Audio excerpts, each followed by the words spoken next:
When I was given the part of Baldric, I thought, oh, this is amazing.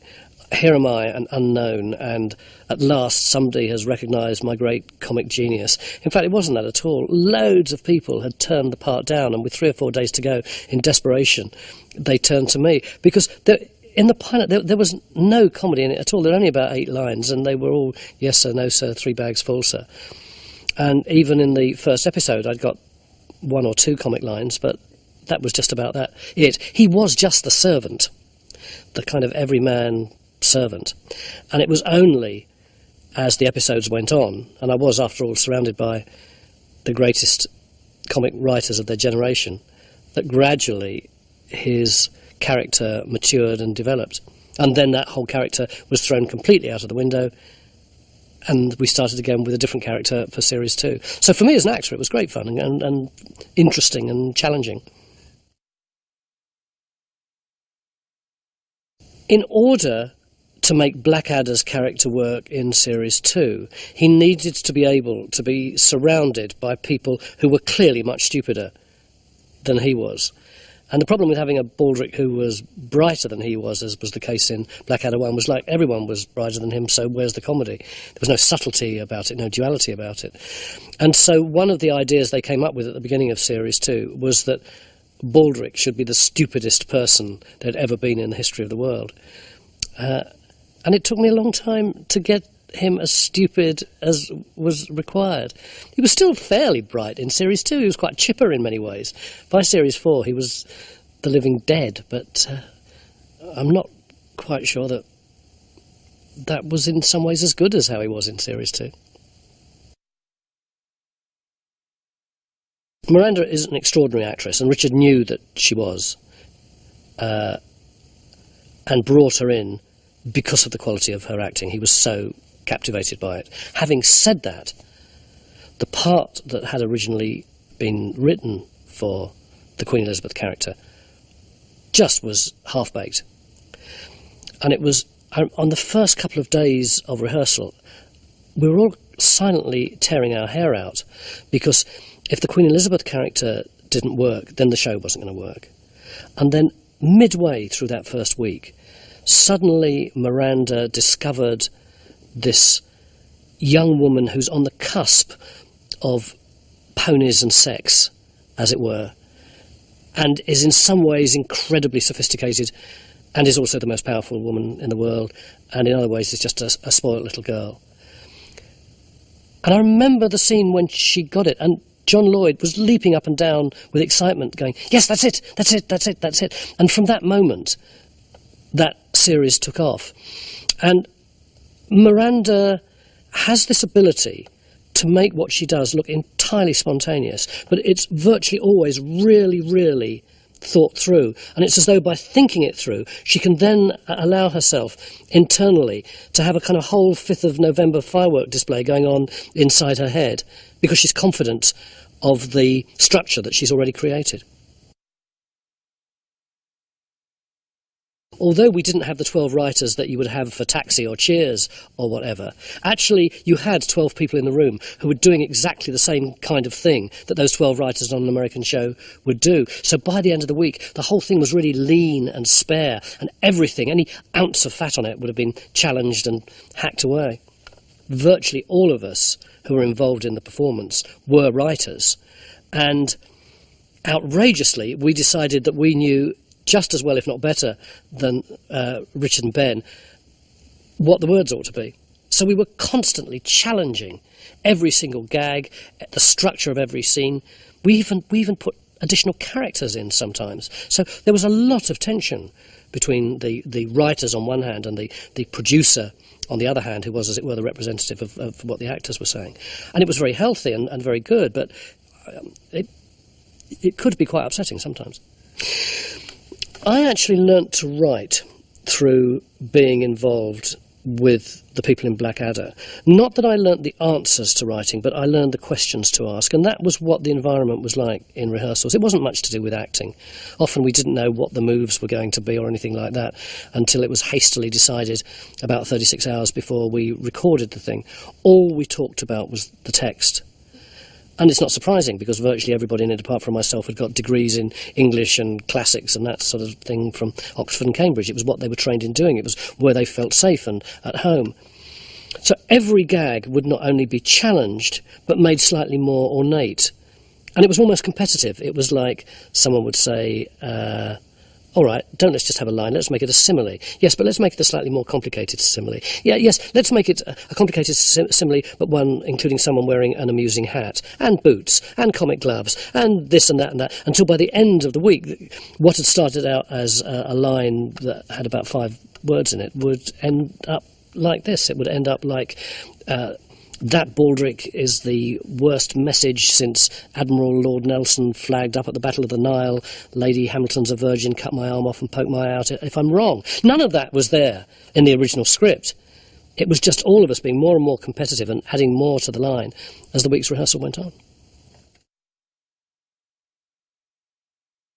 Well, if you think about where Blackadder came from, it is actually the comedy of adolescent boys trying to impress each other.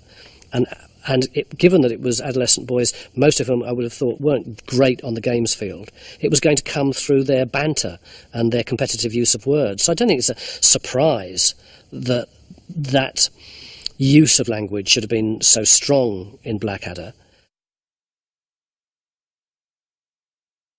Being the only grammar school boy amongst all that incredibly talented group of highly articulate performers, and having left school at 16, and not having been to university, there was a sense in which they always felt very different from me, really rather exotic, and yet in a way not really kind of tuned in to the real world, because they all talked so elaborately.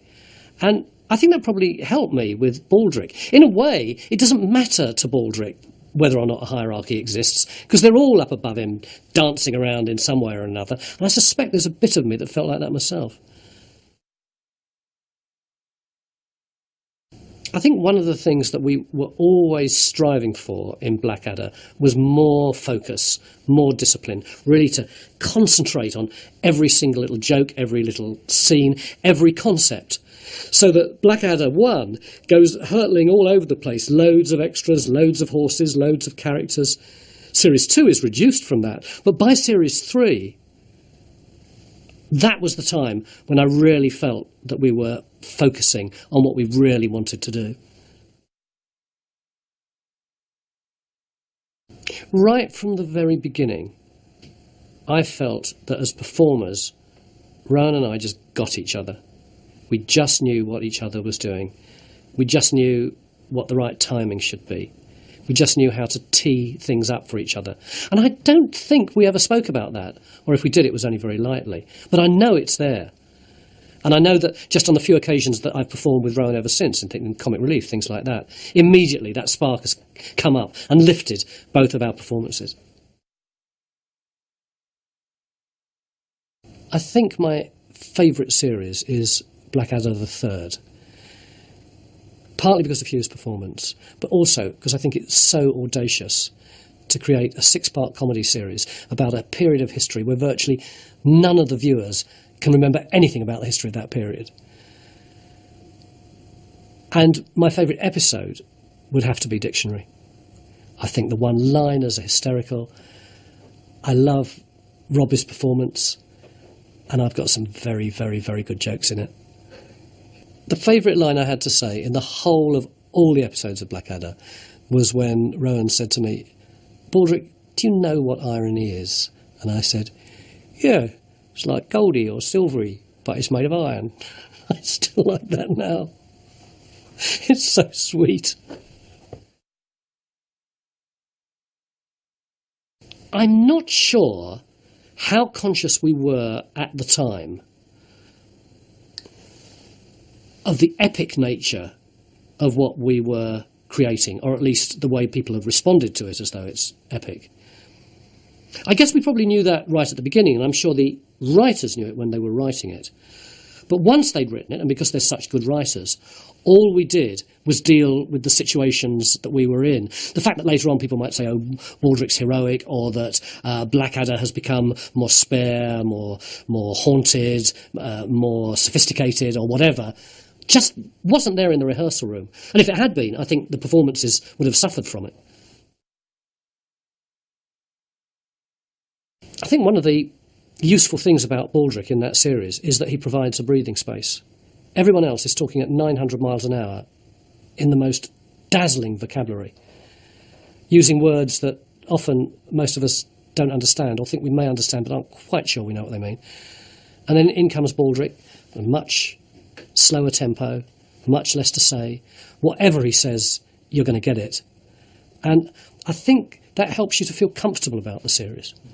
Certainly that was how I felt, being in amongst all those dazzling minds in the middle of rehearsals.